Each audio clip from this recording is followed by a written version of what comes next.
কোথাও দেখবেন মুজিব কোড পড়ে গেলে আরো 5টা মুজিব কোড খুঁজতে হবে বসে বসে। তবে আমি এতটুকু বলবো, আপনাকে আমি উদাহরণ দিব, বঙ্গবন্ধু বাংলাদেশে অনেক বড় নেতা, অত্যন্ত আদর্শবান মানুষ, অত্যন্ত অনেক কিছু। বঙ্গবন্ধু সবচেয়ে এই এখন যেই হারে ইয়াবাবদি, বিচ্ছু শামসু, এইটা ওইটা যারা রাজনীতি করে, এদের গায়ে মুজিব কোড দেখলে ভাই আমার খুব খারাপ লাগে।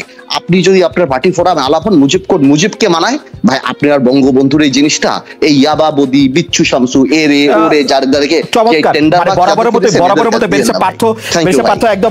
পার্থ চমৎকার বলেছেন। কিন্তু বেরিসা পার্থ, আপনার কাছে কি ধরেন মানে আপনার রুচি নীতি বলার অনেক ফলোয়ার, কিন্তু আপনার কাছে কি মনে হয় না যে আপনি এই একই রুচি নীতি এইটা নিয়ে আপনি যখন জনাব তারেক রহমানের সাথে কথা বলেন, বিএনপির অন্যদের সঙ্গে কথা বলেন, তখন কি আপনি একই স্ট্যান্ডার্ডে থাকেন বা একই স্ট্যান্ডার্ডে? আমি আপনাকে একটা কথা বলি, আমার জিনিসটা আছে কিনা, আপনি কিন্তু বারবার বিএনপির একটা জায়গায় না ব্যক্তিতে আপনি চলে যাচ্ছেন। আমার কাছে বিএনপি এবং তারেক রহমান একই জিনিস। আমি বলি না, তারেক রহমান সহ আরো অনেক মানুষ বিএনপিতে আছে। আমি আমার কাজ করি, আমি যদি কালকে, আমি যখন শেয়ার মার্কেটের ব্যাপারে কথা বলেছিলাম, আমি পার্লামেন্টে দাঁড়িয়ে বলেছিলাম আমাদের মধ্যে কেউ থাকলেও তার বিচার করেন। বিএনপি যা করেছে, যা কিছু করেছে, তার জন্য তো BNP is not in power. BNP got 30 seats in 2008। BNP paid the price. But এখন আমি আজকে আওয়ামী লীগ 12 বছর ক্ষমতায় আছে, আমি আওয়ামী লীগকে ধরার আমার দায়িত্ব। কালকে যদি বিএনপি চুরি করে, আবার আমি যদি বিরোধী দলে থাকি, আমি আবার বিএনপি কে ধরবো। বাট আপনি বিএনপি কে কেন ট্রায়ালে আনবেন? আওয়ামী লীগ তো বাংলাদেশের ইতিহাসে সবচেয়ে বেশি দেখেছে, এক পুকুরের ব্যবসা করে 20 কোটি টাকা কামাই করেছে। দেখা যাচ্ছে বছরে 20 কোটি টাকা কামাই করেছে। যাদের টিন নাম্বার নাই, যারা টিনকে টিন মনে করতো, TIN ট্যাক্স আইডেন্টিফিকেশন নাম্বারকে যারা অ্যাকচুয়ালি টিন মনে করতো, তারা হাজার হাজার কোটি টাকার মালিক হয়েছে। এবং এই ভাই যে কথাটা প্রথমে আরম্ভ করেছিল, এই কথাটা বলি স্বপন ভাই, যে মাননীয় প্রধানমন্ত্রী তো ডেকে ডেকে পলিটিশিয়ান বানানোর জন্য MP বানিয়েছে, যাদের বাবারা এই দেশে রাজনীতি করেছে, বড় বড় রাজনীতিবিদ ছিল, অনেক বড় বড়, তারা এসে কেউ নগদের মালিক হয়েছে, কেউ পাওয়ার প্ল্যান্টের মালিক হয়েছে। চেষ্টা করেছিল আওয়ামী লীগ উপর থেকে, যখন সংস্কারপন্থীদের বাদ দিয়ে মিড ক্রাইসিস যাদেরকে দিয়েছে, তারা তখন IGW ব্যবসা করেছে, ডিপ সি ফিশিং ট্রলার ব্যবসা করেছে।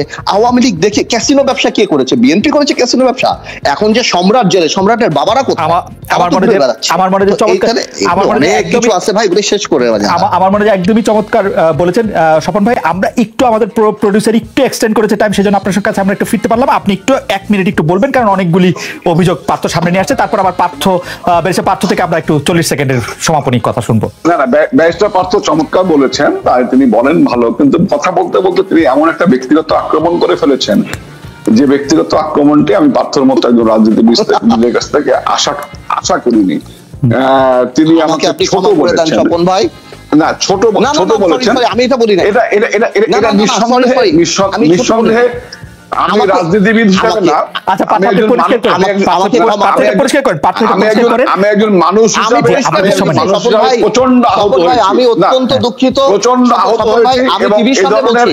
আমি অনুষ্ঠানে বলছি এই ধরনের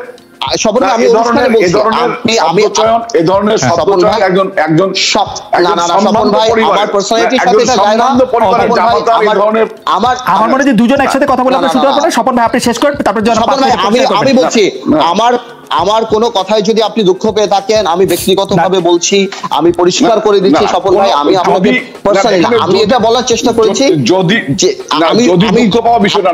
আমার একদম আমি ব্যক্তিগতভাবে আমরা একটু স্বপন ভাইয়ের কথা শুনি, আমাকে ক্ষমা করবেন, আমি ব্যক্তিগতভাবে করতে চাই না কখনোই। আচ্ছা, যদি তিনি উপলব্ধি করতে পারেন যিনি যে শব্দ চয়নটি করেছেন, সেই শব্দ চয়নটি সঠিক নয় বলে থাকি, আমার আমি কখন বলেছি? আমি তো আর বায়বীয় কথা বলছি না, আমি বলি পরিষ্কার করে ফেলি যে আমি বলি জনাব পার্থ, আপনি বলেছিলেন যে জনাব আবু সাঈদ আল মাহমুদের স্বপনের মনটি ছোট বা দৃষ্টিটা ছোট বা এরকম একটি কথা বলেছিলেন, যেটি আসলে ব্যক্তিগত। আমি বুঝাতে চেয়েছি যে ওনার সার্কেলটা, মানে উনি যে চিন্তা করছেন, মন বা ওনাকে বলেছেন। যাই হোক স্বপন ভাই, আমাদের আর সময় নেই, আপনি যদি আপনার কথা শেষ করেন তারপরে মানে I am very sorry Swapan ভাই, আমি যদি বলে থাকি ভেরি সরি, আমি আপনার কাছে আমি ব্যক্তিগতভাবে কাউকে বলতে চাই না। জি জি, না ঠিক আছে, আমার সার্কেল ছোট হবে, এটাই স্বাভাবিক, কারণ আমি হচ্ছে গিয়া মাঠ থেকে উঠে এসে রাজনৈতিক কর্মী।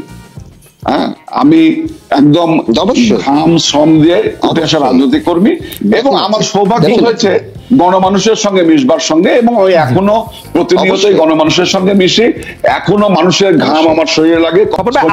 এই প্রসঙ্গে কিছু বলতেন যে এই প্রসঙ্গে কিছু বলতেন যে আপনাকে নিয়ে আসলে কথা বলা উদ্দেশ্য ছিল না জনাব পাথর, আমি যতটুকু বুঝেছি তিনি এই জন্য অ্যাপোলজি চেয়েছেন। উনি যিনি পিন পয়েন্ট করেছেন যে এত টাকা পাচার হচ্ছে, এত দুর্নীতি হচ্ছে, সেই সম্পর্কে আপনি কিছু বলবেন কিনা, যেটি আপনি আসলে। আমি ওনাকে আক্রমণ করিনি, আমি এখনো না করছেন না, আপনি করছেন না, কিন্তু আপনি মন খারাপ করেন, আপনি ওইটি নিয়ে বলেন আসলে। আমি এই কথা কখনোই বলিনি একবার যে টাকা পাচার হয়নি। টাকা অবশ্যই পাচার হয়েছে, টাকা পাচার হচ্ছে, টাকা বিভিন্ন নামে বেনামে পাচার হচ্ছে। টাকা পাচারটা কারা করছে? টাকা পাচারটা পলিটিশিয়ান করছে, টাকা পাচারটা আমলা করছে, টাকা পাচারটা ব্যবসায়ী করছে। এই জিনিসটা আমি মনে করি গবেষণার দাবি রাখে। এক ধরনের বায়বীয় অভিযোগ আমরা সবসময় করতে পারি, কিন্তু বায়বীয় অভিযোগ করে এই সমস্যার সমাধান হবে না। আপনি বলছেন যে টাকা পাচার হচ্ছে, কিন্তু টাকা পাচার কে করছে সেটি গবেষণা করে বাইর করতে হবে। মানে আমাদের নৌকার তলে কি আমরা ফুটাটা স্বীকার করে নিচ্ছি, কিন্তু ফুটাটা সারাই করার জন্য আমরা গবেষণা করব? খালিদ সাহেব, এখানে আপনার সঙ্গে আমার দৃষ্টিভঙ্গি পার্থক্য। আমরা একটা লাইন জানতে চাইবো যে আপনারা স্পেসিফিক অভিযোগ না করে আপনার এরকম ঢালাও অভিযোগের যে এইটার অভিযোগ আসলে স্বপন ভাই, আমি তো স্পেসিফিক বললাম, আপনি স্পেসিফিক করতে পারবেন কিনা? আপনি জাস্ট আপনার চিন্তা চেতনা অনেক ছোট, আমি বলবো আপনাকে পার্সোনাল দায়িত্ব নিয়ে। আর আপনাকে এটাও বলবো, আপনি বয়সে 10 বছর বড় হবেন, মানুষ এই ধরনের কথা বললে আপনাদের প্রচন্ড গালিগালাজ করবে, আপনারা কিন্তু লজ্জা পাবেন। এই স্টিগমা নিয়ে আপনাদের বাচ্চা কাচ্চা স্কুল কলেজে গেলে মানুষ বাজে কথা বলবে, হয়তো ওবায়দুল কাদের সাহেব প্লিজ না, স্টিগমা আছে, অনেক স্টিগমা মানুষের আছে, মানুষের কাছে। মানুষ অনেক ওপেন মাইন্ডেড হয়ে গিয়েছে। উনি 7 লক্ষ কোটি টাকা এই দেশ থেকে পাচার হয়েছে, বড় বড় রিপোর্টে আসছে, উনি বলছেন কিছুই হচ্ছে না। তার বা বাকশালের সময় অন্যান্য রাজনৈতিক দল ব্যান্ডও করা হয়েছিল, পত্রিকা লিমিটেড করা হয়েছিল, আরো অনেক কিছু করা হয়েছিল। আর বাকশাল এত ভালো যদি থাকতো তাহলে বাকশাল বাদ দিল কেন? আওয়ামী লীগ আবার নতুন করে আওয়ামী লীগ করলো কেন? বাকশালই করতো, বাকশালীকে।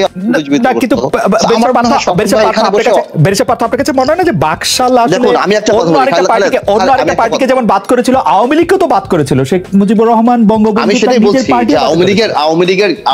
আওয়ামী লীগের জন্মবার্ষিকী যখন করা হয় তখন মাঝখানের ওই বাদের পার্টটুক বলা হয় না।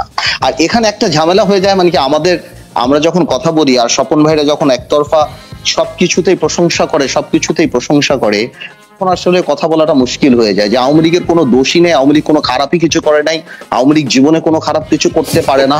তো ওইখানে যে আমরা তখন কথা বলাটা মুশকিল হয়ে যায় আসলে, যে কারো কোনো দোষী যদি না থাকে, সবকিছুই ফেয়ার হয়েছে 2018 নির্বাচনে। তা এই জিনিসগুলি আসলে বলার কিছু নেই। আপনি যে কথাটা বলছেন, আপনার কথায় আসি আমি শরৎ মহিউদ্দিন ভাই। সবচেয়ে ভালো কি জানো খালেদ ভাই, এই সবচেয়ে ভালো হলো যে এই যে আপনার অনুষ্ঠানটা যখন ফেসবুকে যাবে তখন পাবলিক যদি আমাকে গালিগালাজ করে তাহলে আমার বুঝতে হবে আমি ভুল বলছি, আর যদি স্বপন ভাইয়ের প্রশংসা করবেন, পাবলিক হলো সবচেয়ে বড় জাজ। আমি স্বপন ভাইকে রিকোয়েস্ট করবো আপনি জাজমেন্ট গুলি পড়েন, আপনি মানুষের রিয়াকশন গুলি দেখবেন, তাহলে আপনি বুঝতে পারবেন যে আপনার কথার সাথে জনগণ কতখানি একমত। আর আপনি যেই কথাটা বলছেন যে জনগণ কেন আসে না, জনগণ আসলে কি রে অনেক কিছু দুঃখ কষ্টে না চুপ হয়ে গিয়েছে, বিকজ আমাদের কাছ থেকে যেটা বিরোধী দল থাকা অবস্থায় যেটা আশা করা হয়েছিল, আর ওইটাও আমরা we couldn't live up to the expectation. আরেকটা প্রবলেম হলো যে আমরা এইভাবে না, আমরা বাংলাদেশে রাজনৈতিক দল স্বৈরাচার ফেস করেছে, কিন্তু এরকম পলিটিক্যাল স্বৈরাচারী অ্যাটিটিউডটা তো আগে কোনো সময় ফেস করে নাই। যখন আগে পুলিশের সাথে মানুষ আন্দোলন করতো, এখন ইদানিং আন্দোলনে বা গত আন্দোলনে পুলিশ ভিডিও করে, রাত্রে এসে ধরে নিয়ে যায়, গুম হয়, মারা যায়, ছাত্রলীগ পুলিশ একসাথে বসে মারামারি করে। এই অত্যাচার বা এই ধরনের দমন নিপীড়নটা আগে আসলে বাংলাদেশে করে নাই।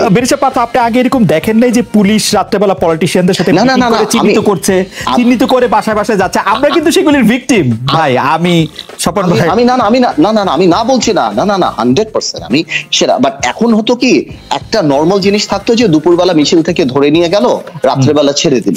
বাট ওই জিনিসটা আপনি 100% রাইট, এরকমও ছিল, এমন না যে একদমই নতুন। কিন্তু এখন এলাকা ভিত্তিক দেখা যাচ্ছে যে আপনি এলাকায় গেলেন, আপনি ছাত্রলীগ বা যুবলীগরা দেখছেন যে পুলিশের থানায় বসে আছে বা গ্রুপ। আপনি সত্যি বলেছেন যে মানুষ হয়তো রাগের মাথায় আওয়ামী লীগকে পছন্দ করে বিএনপি কে ভোট দিতে পারে, বা আমরা যখন ছিলাম, বাট বিএনপিও অনেক জনসম্পৃক্ত, জনগণের ইচ্ছা বা অনেক ইস্যুতে ওইভাবে সম্পৃক্ত করতে পারে নাই।